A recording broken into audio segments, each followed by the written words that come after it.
Agora são 11h02, hora da nossa resenha esportiva hoje, então, mais do que especial, já com título de Libertadores, né, Gabriel? Bom dia, Bárbara, bom dia, pessoal de casa. Pois é, o Flamengo é campeão da Libertadores, a América do Sul é rubro-negra. Vamos conferir, então, como foi esse jogo. Vamos conferir daqui a pouquinho, Gabriel. Antes disso, vamos falar dessa emoção que foi a Libertadores? Vamos falar, porque foi um jogo realmente diferenciado, né? Foi um jogo que, como sempre, o final de Libertadores é um jogo nervoso. Aquele evento, né? Exatamente. Antes de começar o jogo, já tinha todo aquele evento. Eu vi, Gabriel, alguns representantes ali, né, de cada time. O Bochecha, se eu não me engano, como representante do Flamengo. O outro, infelizmente, eu não vou lembrar, mas assim, aquele evento já começando para mobilizar a torcida como se precisasse disso, né? Exatamente. A Libertadores por si só já é um grande evento, né? O maior evento do futebol aqui na América do Sul, o principal título do continente. Então, vencer a Libertadores, com certeza, é diferente. Então vamos conferir agora como que foi esse jogão. Depois das lágrimas de frustração da derrota em Montevidéu no ano passado, o rubro-negro agora chora de felicidade. Gabigol, mais uma vez, foi decisivo. Mas antes, vamos contar como foi a história desse jogo. E no início, o Furacão levou mais perigo. A primeira boa chance foi com Vitinho, após falha de Davi Luiz. Mas o jogo mudou de Felipe Luiz, lesionado, ainda no primeiro tempo. Vermelho para o defensor. A partir daí, o Flamengo, pela terceira vez, é tricampeão. A América do Sul é vermelho e preto. Consagrado no gramado, sempre amado e mascotado nunca foi. É o ai Jesus, eu teria um desgosto profundo se faltasse. E, Gabriel, seu xará, né? A gente vê que o Gabigol aí realmente é um jogador decisivo. Então, assim, quando o time precisa dele, ele tá ali, ele aparece em campo, seja, né, batendo pênalti, um grande batedor de pênalti, e aí fazendo o gol que selou o título da Libertadores. Sabe como que estão chamando ele? De Gabitri. Gabitri. Porque são 3 gols em 4 finais do Flamengo. O Flamengo são 3 gols dos 4 gols do Flamengo. O Flamengo só fez 4 gols na final. 3 do Gabigol e 1 do Zico. Então o Gabigol também caminhando aí para ser, não vou falar assim como o Zico, porque só a história vai dizer isso. Só no futuro a gente vai dizer isso, porque a gente tem essa de só ter a dimensão do ídolo quando ele encerra a carreira. Mas de qualquer forma o Gabigol já está fazendo a história por si só, é o artilheiro do Flamengo já em Libertadores, 3 gols das 4 gols em finais, também é muita coisa. Ele tenta fugir de apelido, mas não tem como, né? Os apelidos acompanham, agora é Gabitri. Pô, tem o Gabitri, Gabigol, tem o Gabi também, como ele gosta de ser chamado. Então, com certeza, é um personagem único na história do Flamengo e está fazendo a sua história. Esse título do Flamengo é o terceiro, como a gente já falou aí, e é o terceiro junto com São Paulo, Santos, Grêmio e Palmeiras, nessa ordem. Agora o Flamengo também tem 3 títulos, está nessa... Tricampeão, Libertadores. Exatamente, está nesse grupo seleto de times brasileiros que tem 3 títulos, que é muita coisa, né, Bárbara? Muita coisa, e fazendo essa análise geral da atuação do Flamengo, né? Campeão da Copa do Brasil, campeão da Libertadores, muito bem classificado pelo Brasileirão. Bom sinal pro Dorival, né, Gabriel? Exatamente, pontos pro Dorival, e a gente vai lembrar aqui que o Tite já falou que independente de título ou não na Copa do Mundo, ele não vai continuar na seleção brasileira. Aí, a partir disso, já estão se levantando alguns nomes, e um desses nomes é o Dorival, ainda mais depois de conquistar a Copa do Brasil e a Libertadores. O Campeonato Brasileiro ficou com o Pô Santos, é um nome que sempre teve bastante destaque aqui no Brasil, não só agora pelo título, mas sempre foi um nome que teve destaque, e ele estava esquecido, tanto que ele estava treinando, estava no ano passado desempregado, depois foi treinar o Ceará. E a partir do momento que o Flamengo convidou ele após ter demitido o Paulo Souza, ele falou, não, eu tenho que ir pro Flamengo, porque eu sei que é um passo a mais na minha carreira. Ele já tinha dito que queria voltar pro Flamengo, porque na primeira passagem ele não foi tão feliz. Ele sabia que estava em débito com a torcida do Flamengo. Mas assim, matou no peito e fez o gol, porque ele assumiu esse desafio com toda a classe do mundo e tá aí entregando os melhores resultados possíveis. Exatamente. E já que a gente falou de ressurgimento, não é só o Dorival, né, Bárbara? A gente também precisa comentar do Rodinei, que era um nome que estava um pouco esquecido. E muito questionado. Do Flamengo, muito questionado. O Davi Luiz é um outro nome também. Léo Pereira. Felipe Luiz, ano passado, foi dado como uma peça que não deveria continuar no Flamengo. E hoje já está se pensando em renovação de contrato dele. Que eu acho um jogador impecável. A postura dele em campo e a visão de jogo é uma coisa, assim, rara. Exatamente. São vários nomes que deram a volta por cima com a camisa do Flamengo, que isso é muito legal, né? Porque quando ele sai, é uma história, mas quando ele dá a volta por cima com a própria camisa do Flamengo, é muito legal. E a gente está falando aí do Gabigol, estamos falando de Pedro também, que são nomes de destaque, Everton Ribeiro também é um outro nome de destaque. Então é um elenco completo, né?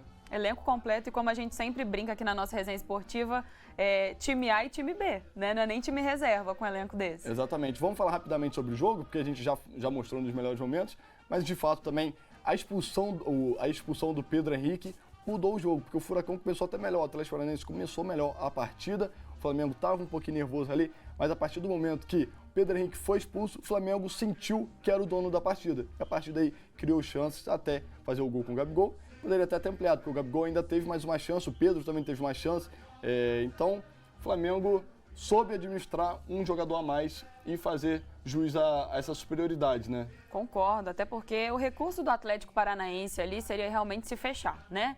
E evitar o gol para tentar ir ali para os pênaltis, para aquele confronto direto ali, aquele mata-mata. Só que nessa situação, com o jogador a menos e com o Flamengo... Exatamente. Não tem data ainda, não tem data marcada, não tem sede marcada ainda também, mas o Marcos Braz, vou lembrar os torcedores do Flamengo, porque eu sei que eles não esqueceram, eu vou lembrar o pessoal também, o Marcos Braz falou que se o Flamengo ganhasse o Mundial, a Libertadores, que ele ia trazer um nome de impacto mundial para disputar o Mundial e tentar trazer o título que falta não, porque o Flamengo já tem, mas que ia coroar essa campanha e esse momento histórico que o Flamengo está vivendo. E sendo fala do Marcos Braz, eu não duvido.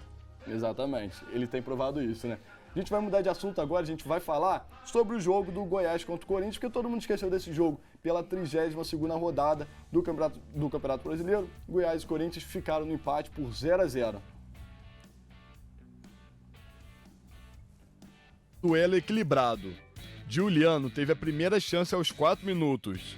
Roger Guedes, a segunda, na cara de Tadeu. Mas a melhor chance foi do Goiás, com Dadá, sem goleiro, desviado em Piton. A partir disso, o Goiás cresceu e teve mais uma chance parada na trave, de novo com Dadá. Na etapa final, a polêmica da partida. Yuri Alberto balançou as redes, mas o bandeirinha anulou o gol. Houve muita reclamação por parte dos corintianos. No fim, Guilherme Biro e Fausto ainda quase marcaram para o Corinthians, mas o placar foi esse, 0-0.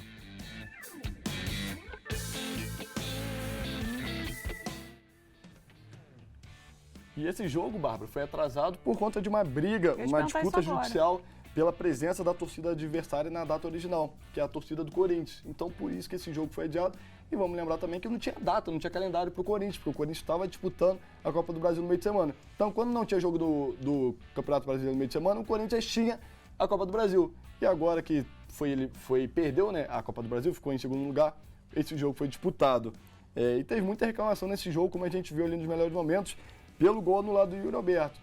Foi gol, legal, não foi? Teve, de fato, muita reclamação e a gente...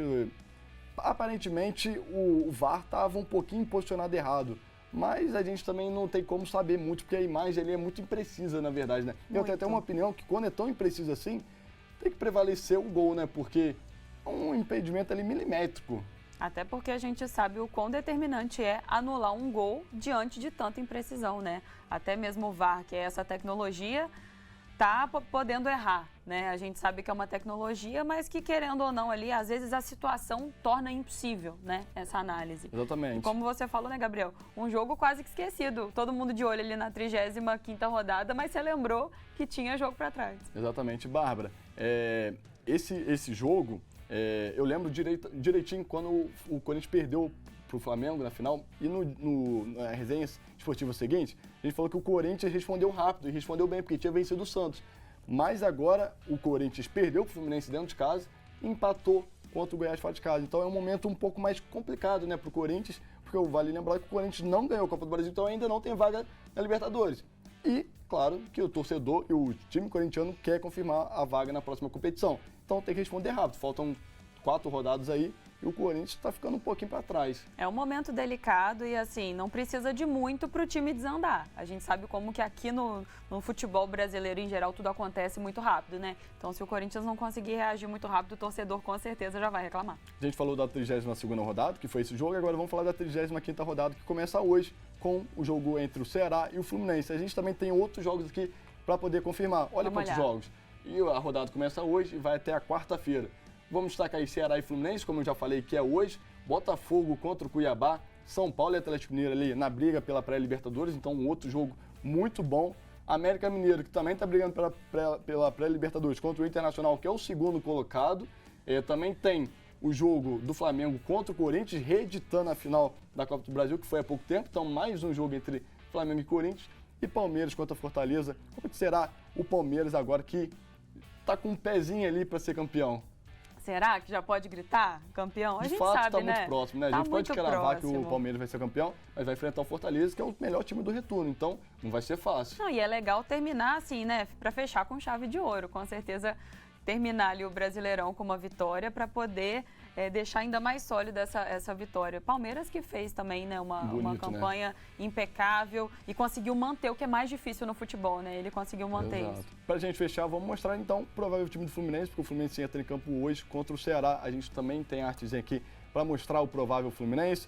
Fábio, Samuel Xavier, Nino, Manuel e Cristiano, André Martinelli, Iago e Ganso, Ares Ocano. A dúvida então é só na lateral esquerda, porque o lateral direito que estava jogando na lateral esquerda, Calegari, está machucado e pode ser o Cristiano, pode ser o Caio Paulista. Então é a única mexida do time do Fluminense que ganhou o Corinthians e empatou com o Botafogo ali no finalzinho. Então, é o time que está jogando, o torcedor já sabe de qual é salteado. E, Gabriel, esse ano, assim, eu só não tô sofrendo muito com o final do Brasileirão, porque quando ele entra de férias, assim, é quase um luto, né? Chega a quarta-feira, chega o domingo sem jogo, eu acho que, assim, eu vou ficando bem desanimado. Mas como é ano de Copa, só por isso que a gente tá aceitando melhor o final do Brasileirão, né? Mas, de qualquer forma, Bárbara, vai ser muito tempo sem jogo dos times brasileiros, porque o Campeonato Brasileiro vai terminar agora, em novembro, né? E só volta no finalzinho de janeiro, início de fevereiro.